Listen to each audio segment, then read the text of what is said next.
Hello guys, आज की अपनी इस डिफरेंस बिटवीन सीरीज में हम टू इंपॉर्टेंट वर्ड्स लीव और क्विट के बारे में बात करेंगे। उनका म्यूचुअल डिफरेंस क्या है और उनका राइट कॉन्टेक्स्ट क्या है, किस तरीके से स्टेटमेंट्स में हम इन्हें यूज करते हैं, ये सारी डिटेल्स हम यहाँ डिस्कस करेंगे।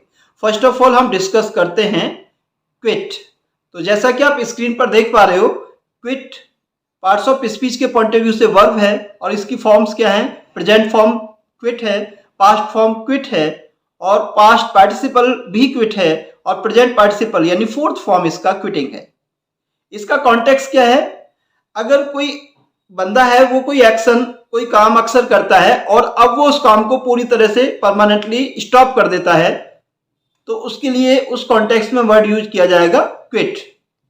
यानी कोई पर्सन मान लीजिए स्मोकिंग करता है और अब उसने स्मोकिंग पूरी तरह से बंद कर दी है, तो हम बोलना चाह रहे हैं कि उसने स्मोकिंग बंद कर दी या उसने स्मोकिंग छोड़ दी। इस सेंटेंस को अगर हम प्ले करेंगे तो यहां हमें क्विट का यूज करना है। उसने स्मोकिंग छोड़ दी, ही क्विट स्मोकिंग। यानी जो एक्शन अक्सर किया जाता है अब उसको स्टॉप कर दिया गया, तो उस कॉन्टेक्स्ट में आप क्विट यूज कर सकते हैं।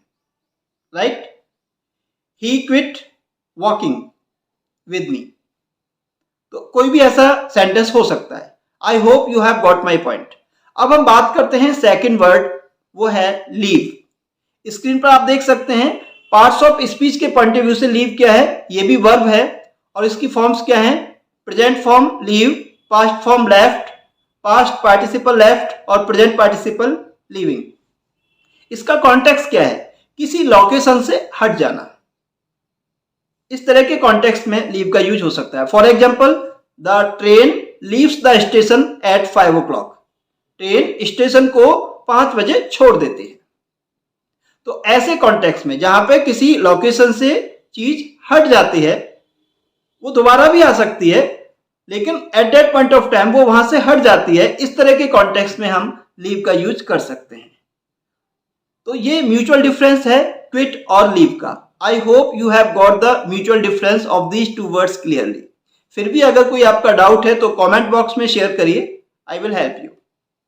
और इस डिफरेंस बिटवीन सीरीज में आप अपने भी कुछ वर्ड्स दे सकते हैं जिनका म्यूचुअल डिफरेंस आपको क्लियर नहीं है। आप उनके स्टेटमेंट्स को लेकर के कंफ्यूज हो जाते हैं कि किस स्टेटमेंट में कौन सा वर्ड यूज करना है, तो आप अपना कोई भी क्वेश्चन हमेशा शेयर कर सकते हैं। लेकिन चेक जरूर करें कहीं प्लेलिस्ट में वो ऑलरेडी हमने अटेंड नहीं किया हो, तभी हम उस पर एक वीडियो क्रिएट करेंगे। तो आप हमारी प्लेलिस्ट चेक करने के बाद हमें पोस्ट कर सकते हैं। So thank you very much, I will be back with a new topic.